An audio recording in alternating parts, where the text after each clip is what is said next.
22-year-old Laken Hope Riley's life in Athens, Georgia, was everything she had dreamed of.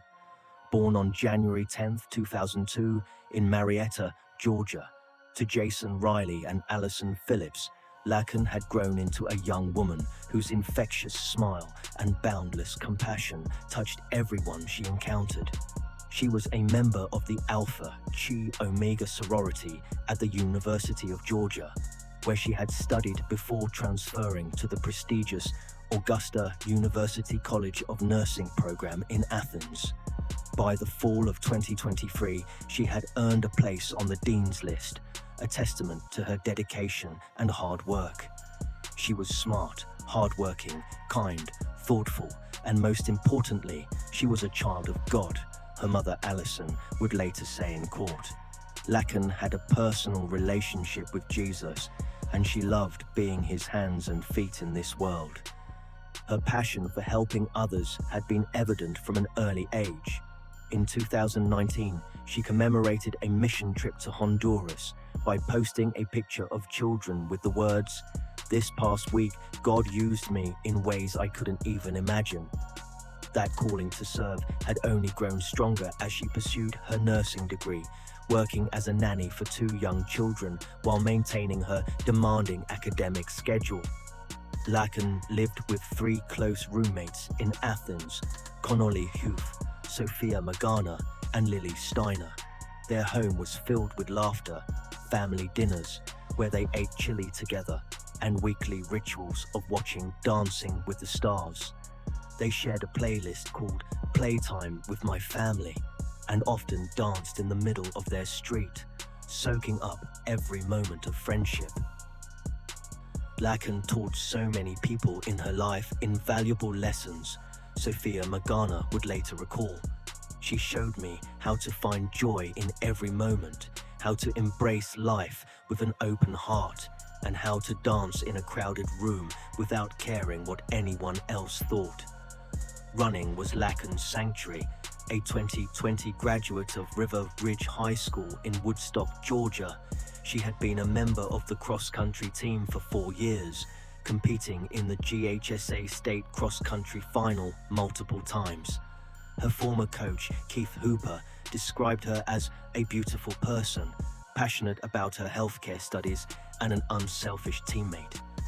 In Athens, she often ran the trails at the University of Georgia's Oconee Forest Park with her roommates, dreaming of crossing the finish line together at their first marathon. Many times, they ended their runs at a dock in nearby Lake Herrick to talk, play music, or simply enjoy each other's presence. The day before her death, on February 21, 2024, Laken had woken up early for a clinical rotation. Despite her exhaustion, she still rose even earlier to surprise her roommate Connolly with a birthday celebration.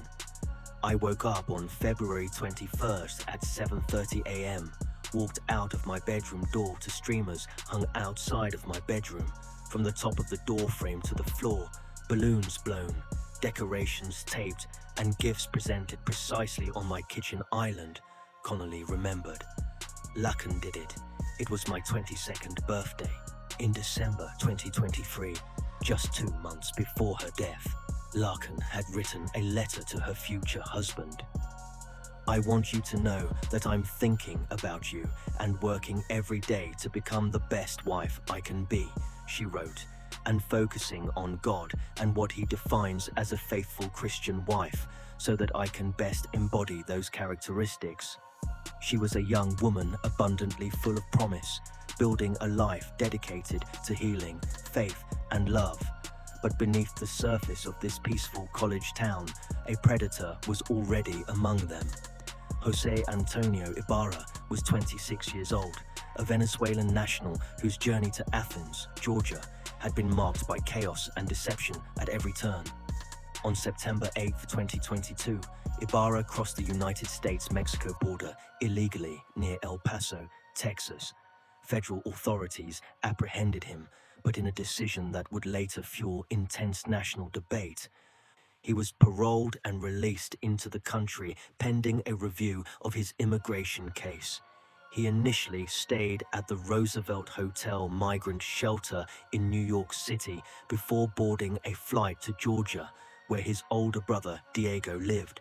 What authorities would later uncover painted a disturbing picture of the Ibarra brothers' activities in the United States. Diego Ibarra had previously been removed from the country to Mexico on April 3, 2023, after agents apprehended him illegally entering near Eagle Pass, Texas. But on April 30th, 2023, he tried again near El Paso, this time with his younger brother, Argenis. When Border Patrol agents approached them, Diego fled. He resisted arrest, grabbed an agent's service radio, and threw it into a nearby yard, then attempted to bite the agent. It took several minutes and assistance from the National Guard to subdue him. Diego later admitted to crossing the border illegally, resisting arrest, and attempting to avoid apprehension at any cost. Despite this violent encounter, Diego claimed asylum and fear of return to Venezuela. On May 11, 2023, ICE placed him in the Alternatives to Detention program and released him from custody the following day. He was fitted with a GPS ankle monitoring device and directed to report to New York. He never did. On May 25, 2023, his ankle monitor last pinged near Littleton, Colorado. At some point, he cut it off entirely. By September 2023, both Diego and Jose Ibarra had made their way to Athens, Georgia. Diego found work at the University of Georgia's Bolton Dining Hall, using a fraudulent green card to obtain employment. He was never actually paid because he failed to submit the proper documentation. Jose, meanwhile, lived with Diego and other family members in an apartment complex on South Millage Avenue, less than 2 miles from where Laken Riley often ran. The brothers' time in Athens was marked by repeated brushes with law enforcement. In September 2023, Diego was arrested for driving under the influence without a license. In October, both he and Jose were arrested for shoplifting from a local Walmart, then released. Diego was arrested again in December for failing to appear for fingerprinting. In August 2023, Jose had been arrested in New York City and charged with acting in a manner to injure a child less than 17 and a motor vehicle license violation after he was caught driving an unregistered, uninsured scooter with a 5-year-old child who wasn't wearing a helmet. ICE stated they had missed the opportunity to issue a detainer before New York officials released him. What investigators would eventually discover was even more troubling.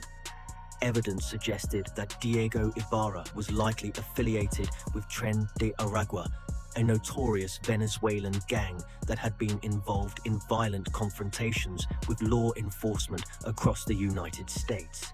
He bore a 5-pointed crown tattoo on his neck, typical of the gang's members. By February 2024, the Ibarra brothers were living together in Athens, their pattern of criminality escalating with each passing month. And on the morning of February 22, 2024, that pattern would explode into unspeakable violence. The sun rose on Thursday, February 22, 2024, over Athens, Georgia, bringing with it a day that would change everything for Laken Riley's family and spark a national conversation that continues to this day. At 8:55 a.m., Laken sent a text message to her mother. "Good morning. About to go for a run if you're free to talk," she wrote. It would be the last text message she would ever send.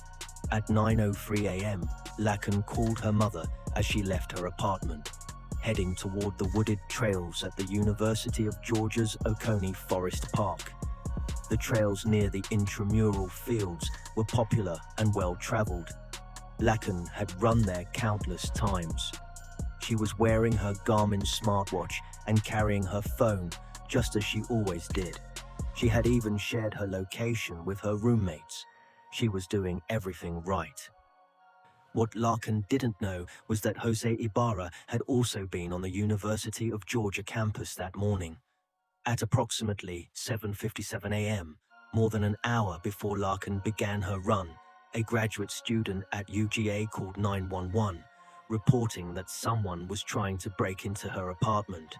The caller described seeing a man peering through her window. This peeping Tom incident would later become one of the 10 charges against Ibarra. As prosecutors argued, it demonstrated his intent to prey on women that morning. Trail camera footage captured a man dressed in dark clothing lingering near the running trail shortly before 8 a.m.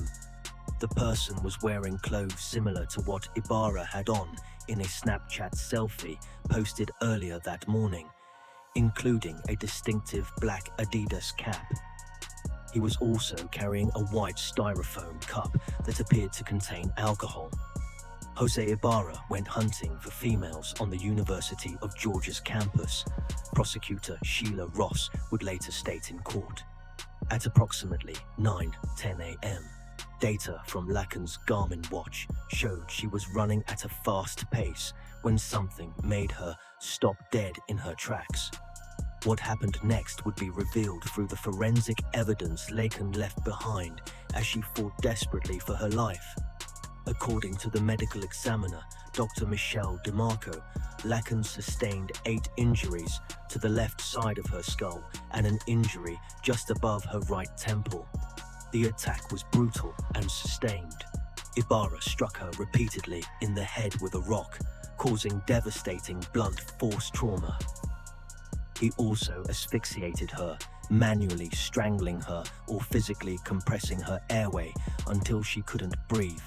But Laken Riley fought back with everything she had.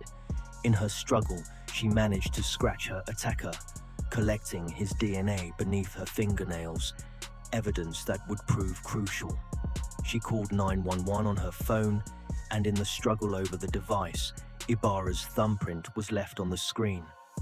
When Laken Riley refused to be his rape victim, he bashed her skull in with a rock repeatedly, prosecutor Ross said. The evidence will show that Laken fought for her life, for her dignity. The data from Laken's smartwatch recorded the exact moment her fight ended. At 9:28 a.m., her heart stopped beating. The encounter, prosecutor Ross would later tell the court, had been long and fierce.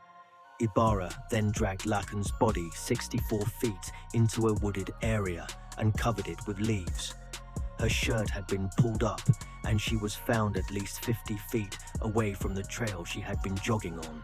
At 9:44 a.m., just 16 minutes after Laken's heart stopped, surveillance cameras captured Jose Ibarra near his apartment complex. He was seen discarding a bloodied jacket and disposable gloves into a dumpster. 3 gloves were recovered in total, suggesting he had changed them during or after the attack. What Jose Ibarra did not do that morning would prove as damning as what he did. He did not call for help. He did not stay at the scene. He did not show any concern for the young woman whose life he had just extinguished. Instead, Jose Ibarra went back to his apartment and attempted to destroy the evidence of his crime. Back at Laken's apartment, her mother was growing increasingly worried. At 9:24 a.m., 4 minutes before Laken's heart stopped, her mother called back. The call went unanswered. At 9:58 a.m., Allison Phillips sent a text message to her daughter. "You're making me nervous not answering while you're out running. Are you okay?" Silence. At 11:04 a.m., she called again. No answer. At 11:12 a.m., another call. Still nothing. At 11:47 a.m., in one of her final messages to her daughter, before learning the terrible truth, Allison Phillips texted, "You're making me nervous not answering while you're out running. Are you okay?" By then, Laken's roommates had also grown concerned. She should have been back long ago. At 11:30 a.m., Connolly Huff, Sophia Magana, and Lily Steiner went out to search the running trails themselves. Trail camera footage would later capture them on the path, desperately looking for their friend. Near the wooded area by Lake Herrick, they found one of Laken's AirPods on the ground. Panic setting in, they returned home and reported Laken missing to the University of Georgia Police Department at 12:05 p.m. Officers immediately began searching the trails in the area where Laken's phone had last pinged. They established search parameters and moved methodically through the wooded terrain. At 12:38 p.m., University of Georgia Police Sergeant Kenneth Maxwell discovered Laken's body in the woods, covered with leaves beneath the tree. Body camera footage played in court captured the moment Maxwell found her. A gasp could be heard as he stumbled upon the scene. He immediately called in his discovery and began performing CPR on Laken's lifeless body. Though it was far too late, emergency medical responders arrived quickly and pronounced Laken Riley dead at the scene. It did not look as if something had unintentionally happened, Sergeant Maxwell would later testify. It looked more intentional, as if somebody had attempted to either remove her top or maybe had used it to drag her. The first murder on the University of Georgia's campus since 1983 had just been discovered. Within hours, investigators from the UGA Police Department, the Athens-Clarke County Police Department, and the Georgia Bureau of Investigation descended on the scene. They established a 20-yard perimeter around Laken's body and began the painstaking process of collecting evidence. They recovered Laken's cell phone near her body. They documented her injuries. They collected DNA samples from beneath her fingernails. They photographed the scene from every angle, knowing that this evidence would need to be airtight. That same afternoon, investigators began reviewing surveillance footage from cameras throughout the campus. They tracked Laken's movements that morning, watching her jog along the trails in what should have been a routine morning run. They also identified the man in dark clothing who had been captured on camera earlier that morning. The man in the distinctive black Adidas cap. Less than 2 miles away, at the apartment complex on South Millage Avenue, police began canvassing the area. They spoke with residents, gathering information. That's when they made a crucial discovery. Someone had disposed of items in the dumpster near the complex that morning. Inside the dumpster, investigators found a jacket with blood on it. Hair found on the jacket was later determined to have originated from Laken Riley, or someone with hair possessing the same distinct characteristics.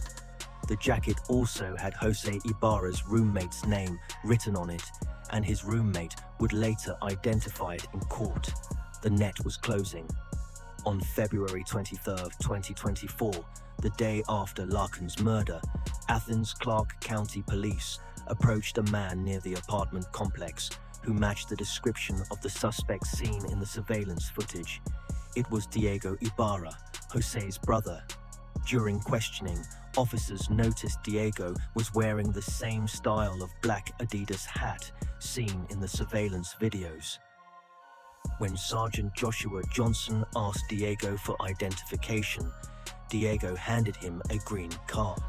Both the poor quality of the document and the fact that it contained 2 different dates of birth immediately raised red flags. The green card was fraudulent. During that initial contact with police, Diego Ibarra made a chilling statement to a woman who lived in their apartment complex, Stephanie Slayton. According to her testimony, Diego used a translation app on his phone to communicate a threat in English. "If you tell them, I would tell them that you did it, and then I will kill you too." As investigators dug deeper into the Ibarra family's background, they identified Jose Antonio Ibarra as a person of interest. He lived in the same apartment as Diego, just 1.6 kilometers from where Laken's body had been found. When police questioned Jose Ibarra, they noticed his knuckles were red and he had visible scratches on his arms, wounds consistent with someone who had been in a physical altercation. At a press conference on February 23, 2024, University of Georgia Police Chief Jeff Clark announced that Jose Antonio Ibarra, 26 years old, had been arrested and charged with the murder of Laken Riley. Chief Clark stated that although Ibarra was not a US citizen, they were still determining his exact immigration status. He emphasized one crucial fact: there was no evidence that Ibarra and Riley knew each other. This was a crime of opportunity, Chief Clark said. Jose Antonio Ibarra was charged with malice murder, felony murder, aggravated battery, aggravated assault, false imprisonment, kidnapping, hindering a 911 call, and concealing the death of another person. The evidence against him was about to become overwhelming. As the investigation progressed over the following weeks, forensic experts worked around the clock to build an unassailable case against Jose Ibarra. Ashley Hinkle, a crime lab scientist at the Georgia Bureau of Investigation, tested the DNA evidence recovered from beneath Laken Riley's fingernails. The results were definitive. The DNA matched Jose Ibarra's genetic profile. The probability of the DNA belonging to anyone other than Ibarra was 1 in 10 billion. Ibarra's two brothers, Diego and Argenis, were excluded as matches. FBI Special Agent James Burney analyzed electronic location data from the morning of February 26, 2024. GPS coordinates from Laken Riley's cell phone and smartwatch confirmed her precise location in the wooded area where officers found her body. Cell tower pings from Ibarra's phone suggested he was in the same wooded area at the same time. Daniela Stewart, a Georgia Bureau of Investigation crime scene specialist, processed every piece of physical evidence.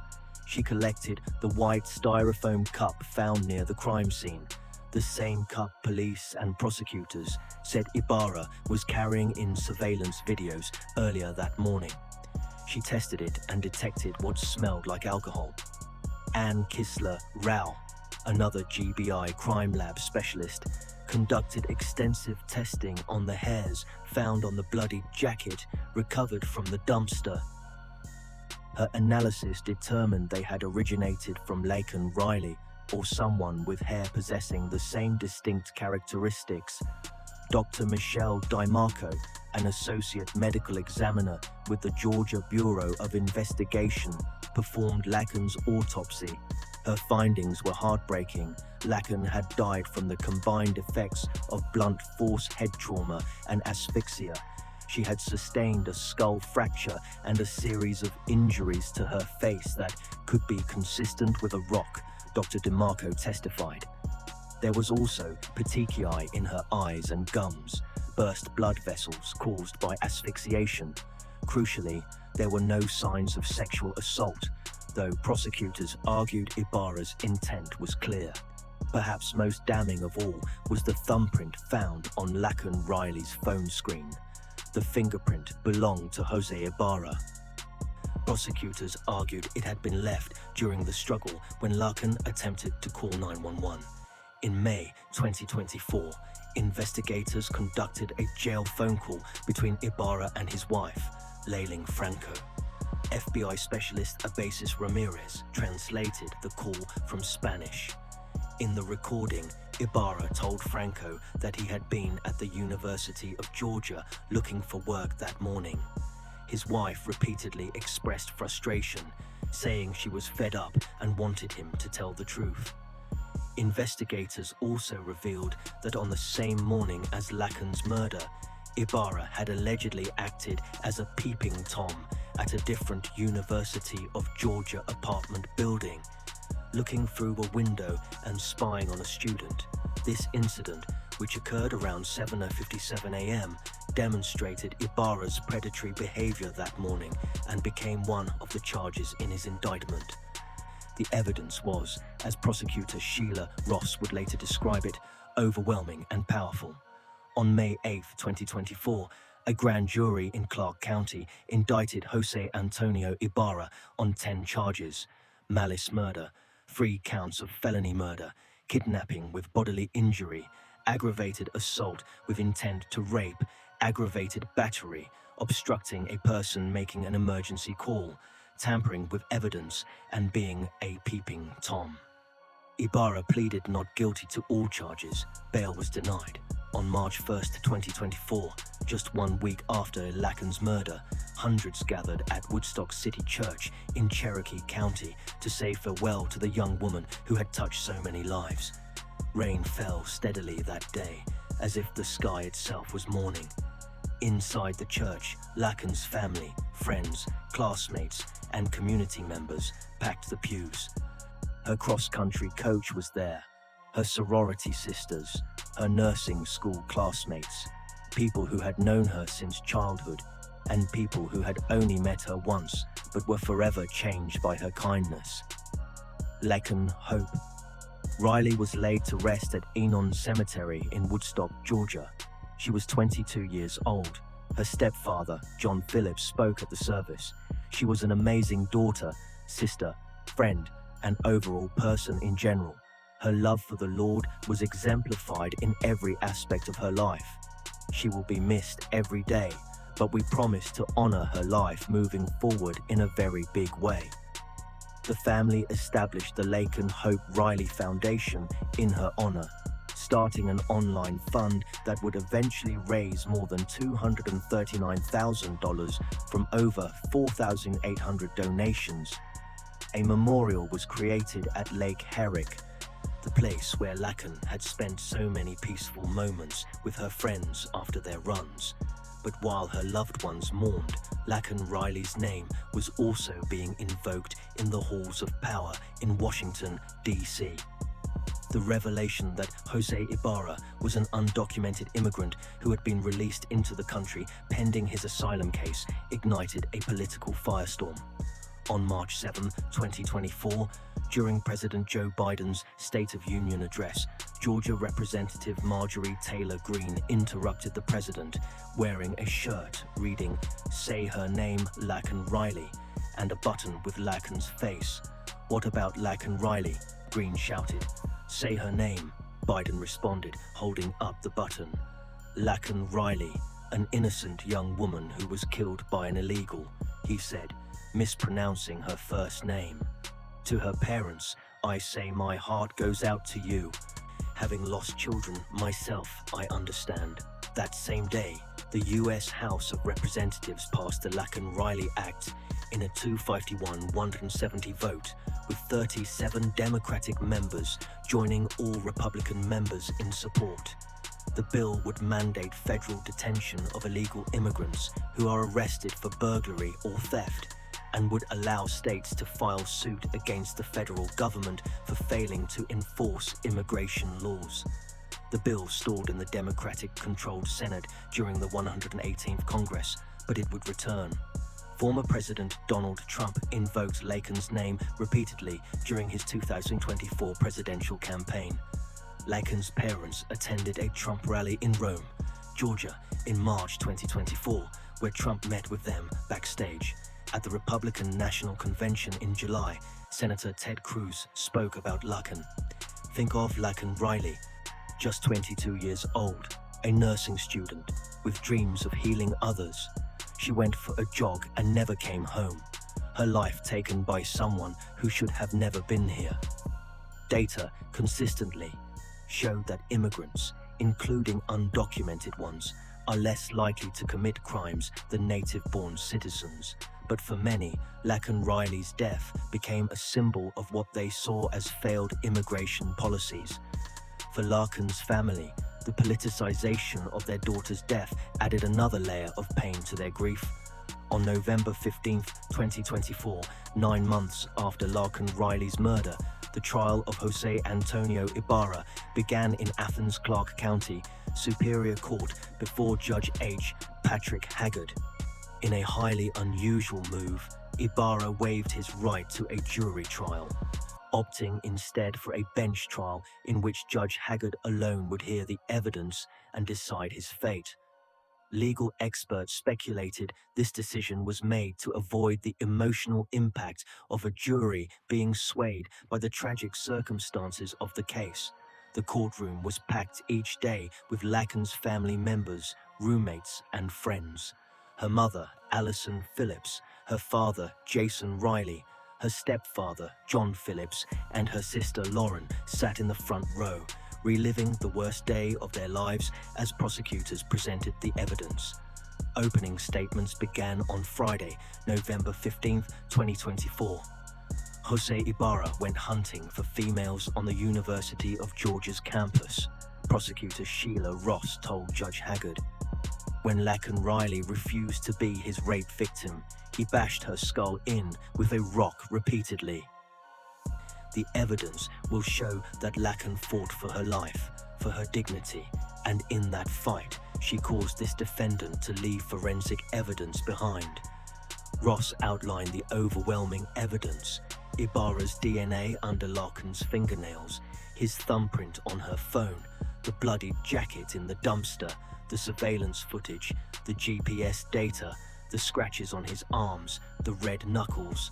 Defense attorney Dustin Kirby acknowledged the evidence was graphic and disturbing and called Laken's death a tragedy, but he argued the evidence was circumstantial and did not prove beyond a reasonable doubt that Jose Ibarra was the killer. The evidence in this case is very good that Laken Riley was murdered, Kirby said. The evidence that Jose Ibarra killed Laken Riley is circumstantial. Over the next 4 days, prosecutors called 28 witnesses. Law enforcement officers described the scene and the investigation. Forensic experts presented the DNA evidence, the fingerprints analysis, the autopsy results. FBI agents testified about cell phone data and location tracking. Laken's roommates recounted her last day, their frantic search, and the devastating moment they learned she was gone. The testimony was often overwhelming. When surveillance video was played showing Laken running along the trail minutes before her death, loud sobs echoed through the courtroom. When Sergeant Kenneth Maxwell's body camera footage was shown, the moment he discovered Laken's body and attempted CPR, tissues were passed between rows as family and friends wept openly. University of Georgia Police Sergeant Sophie Raboud became emotional as she described Laken's final communications. Alison Phillips sobbed in the gallery as the text messages were read aloud. "Good morning, about to go for a run if you're free to talk." The last text to go unanswered. "You're making me nervous, not answering while you're out running. Are you okay?" On Tuesday, November 19th, defense attorneys called 3 witnesses in an attempt to create reasonable doubt. They tried to suggest that Diego Ibarra, not Jose, could have been responsible for the murder. They pointed out that 3 gloves had been discarded, potentially suggesting multiple people were involved. They noted that Diego and Jose shared similar DNA characteristics, but prosecutors countered with rebuttal testimony from GBI Special Agent Lucas Bayer, who stated there was no evidence placing Diego anywhere other than at home on the morning of Riley's murder. The defense rested its case without calling Jose Ibarra to testify. On Wednesday morning, November 20th, 2024, closing arguments began. Prosecutor Sheila Ross was emphatic. Jose Ibarra has condemned himself. There is no way out for him. The evidence in this case has been overwhelming. The evidence has been loud and clear. He is Laken Riley's killer. In order to find this defendant not guilty, you would have to disbelieve DNA. You would have to disbelieve fingerprint evidence. And even if you did, you would still have the photographs. She got him. She scratched him. Defense attorney Caitlin Beck made one final argument. Evidence that is subject to more than one interpretation is not proof beyond reasonable doubt. Even if you think the alternative theories of the evidence are less likely, but they present any reasonable doubt, you would still be required to find Mr. Ibarra not guilty. Judge Haggard called a 20-minute recess to consider the evidence. When he returned to the courtroom, he spoke carefully and deliberately. As I listened to the closing arguments, I wrote down on a legal pad 2 things the lawyers had said. Judge Haggard began. One was a statement by the prosecutor, who said the evidence was overwhelming and powerful. The other was one by the defense attorney, who said I am required to set aside my emotions. That's the same thing we tell jurors. That's the way I have to approach this, and I did. Then, count by count, Judge H. Patrick Haggard delivered his verdict. Guilty of malice murder. Guilty of 3 counts of felony murder. Guilty of kidnapping with bodily injury. Guilty of aggravated assault with intent to rape. Guilty of aggravated battery. Guilty of obstructing a person making an emergency call. Guilty of tampering with evidence. Guilty of being a peeping Tom. Jose Antonio Ibarra was found guilty on all 10 counts. The courtroom erupted in sobs. Laken's family cried and gasped as each guilty verdict was announced. Jose Ibarra stood motionless, showing no visible reaction. Before sentencing, Judge Haggard gave Laken Riley's family and friends the opportunity to deliver victim impact statements. Alison Phillips, Laken's mother, was the first to speak. Her voice broke as she addressed the court. Your Honor, on February 22nd of 2024, our family and friends were given a life sentence without a chance of parole. Jose Ibarra took no pity on my scared, panicked and struggling child. There is no end to the pain, suffering and loss that we have experienced or will continue to endure. My precious daughter was attacked, beaten and shown no mercy. She fought for her life and dignity and to save herself from being brutally raped. Tears streamed down her face as she continued. This monster took away our chances to see Laken graduate from nursing school. He took away our ability to meet our future son-in-law. He destroyed our chances of meeting our grandchildren. And he took my best friend. He ripped away every beautiful memory we will ever be able to make with her again. This sick, twisted and evil coward showed no regard for Laken or human life. We are asking the same be done to him. John Phillips, Laken's stepfather, read from one of Laken's final journal entries, dated December 2023. His voice was thick with emotion. To my future husband, I want you to know that I'm thinking about you and working every day to become the best wife I can be, and focusing on God and what he defines as a faithful Christian wife, so that I can best embody those characteristics. He looked up at the judge. I'm here today to let Your Honor and the entire world know that Laken's life was not apparently full of promise, but instead was abundantly and exceptionally full of promise. I plead with this court to protect the world from this truly evil person by sentencing him to prison for life without the possibility of parole for any reason, so that he could never have the opportunity to do this to anyone else ever again. Lauren Phillips, Laken's younger sister, struggled to contain her rage and grief. I am completely disgusted having to even look and be in the same room as him. That predator is inhumane and is the epitome of evil.